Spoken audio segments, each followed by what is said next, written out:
Today's video is brought to you by Vite Ramen, the official ramen of Eckhart's Ladder, which is quite an achievement because there was a lot of ramen coming in for that competition. Vite Ramen is great. Not only do they treat the channel really well, I mean, I don't have to say anything really, I just get to talk about the product if I want, and they give me free noodles and money, but it's also legitimately good. Every time I do a Vite Ramen plug, I get lots of comments from people who bought it and are happy, and that makes sense, because Vite Ramen is healthier than most ramen. It's got less sodium, it's got more nutrients, it's really tasty. They recently just actually revamped their flavors, and I'll include a link to that changelog down below. And it's ramen that you could feel good about buying because they actually treat their employees really well. That might not matter to you, but I personally think it's really important. So guys, because I am Vite Ramen's most favorite partner of all time, they've set up a special page where you can go and not only get a discount on ramen, but also get some free goodies, including chopsticks. So if that sounds interesting, check out the link in the description and use the code Eckhart's Ladder for 15% off. Thanks so much for sponsoring this video, Vite Ramen. Let's get on with the content. Hey guys, this is Eckhart's Ladder. Hello and welcome to another video. Today's content will contain spoilers from Star Wars Children of the Jedi, but no worries, the book has not only been out since 1995, but it's also not very good. However, it does contain one of Palpatine's, I'd say, wackier plans, and one that was meant to take out a small sect of Jedi after he had just taken down pretty much the entire Jedi Order. So let's cover things, but before we do, you have to take into mind that, yeah, this book was made in 1995. That means that it was created before the Clone Wars, or before the prequels were even envisioned. So lots of the information, including dates, specific details about the rise of the Empire are, well, not quite correct. With that being said, I'll try to take the lore that we get from Children of the Jedi and integrate it with the rest of Star Wars Legends continuity. So, sometime after Order 66, a small group of Jedi were hidden on the planet Bel Savis. Bel Savis is a really interesting location and one of my favorite parts of the book because the vast majority of the planet is an inhospitable, icy wasteland, while small settlements actually sprouted up within canyons where they could be heated by the geothermal energy. About 90 years before the Battle of Yavin, a Jedi Master named Plet established a base within one of these locations, which was then known as the Plawell Rift, but was later changed to the much cooler Plet's Well. Anyway, at some point, surviving Jedi after Order 66 moved to Plet's Well and were decently well hidden, at least for a year or so. They hid their presence from locals through force techniques, which would sort of fuzzy people's minds, and Bel Savis naturally was pretty out of the way and because of its conditions was hard to land on. However, knowledge of these children of the Jedi hidden in Plet's Well somehow made its way to the newly minted Emperor Palpatine. What was his plan to eliminate these last vestiges of the Jedi Order? Was it simply to go in with a Star Destroyer and bombard the planet, or even just starve them out through a blockade, or send in clone troopers and maybe Darth Vader, or something like that he had done literally every other time? Well, no. Palpatine did something much more extravagant. Palpatine created what was known as a battle moon, and specifically the most powerful battle moon in existence, the Eye of Palpatine.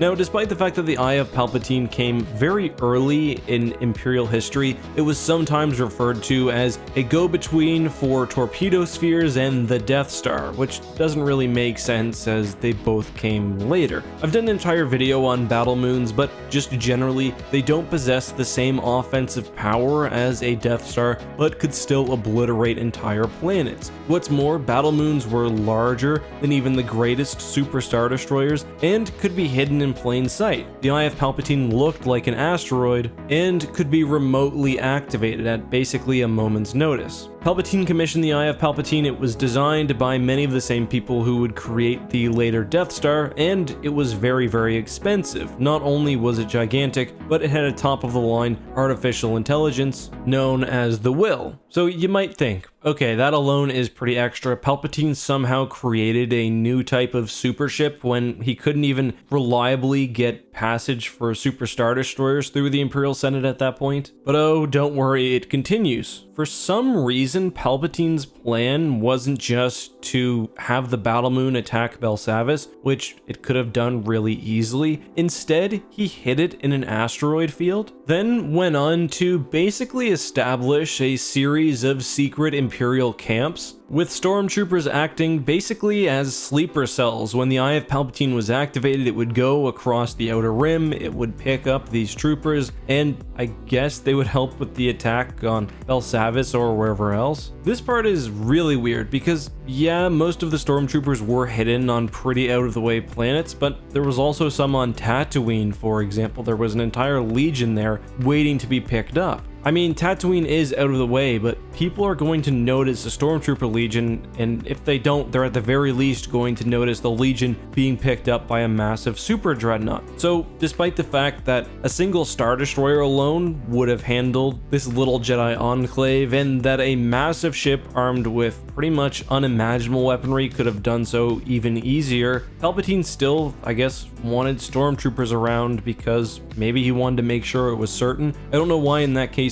you wouldn't just put some stormtroopers on shuttles, get them over there and invade the planet. But whatever, it actually manages to get somehow even dumber. A couple of the remaining Jedi launched a strike against the Eye of Palpatine and were successful at sabotaging the ship before it could complete its mission. But they didn't destroy it or anything. Basically, the two Jedi managed to stop it from attacking Belsavis, and they managed to turn off its automatic remote start feature. It still existed, though there's no indication that Palpatine made any sort of effort to find it. It was just a ludicrous amount of money spent and kind of waved away. The Eye, however, which I will say is kind of a decent name, was reactivated during the events of Children of the Jedi. It returned to the locations where it expected to find stormtroopers and ended up just like picking up Gamorreans and Jawas and Sand People. They were brought on the ship and indoctrinated as Imperials and against the Jedi, which is kind of weird because you wouldn't expect that loyal Imperial sleeper cells would need further indoctrination, but here we are. However, the Eye was destroyed before it could attack Belsavis. The Children of the Jedi were long gone by then anyway. The way it went is that when the Eye of Palpatine was unsuccessful, Palpatine launched another attack using what Mara Jade called interceptors. However, the Children of the Jedi managed to survive, and they scattered across the galaxy, with at least one finding his way to Luke's Jedi Academy. The book actually gives evidence that there may have been other battle moons, specifically Eric Ismarin, who is using his mental abilities and his force powers to reactivate the Eye of Palpatine, says that it's the most powerful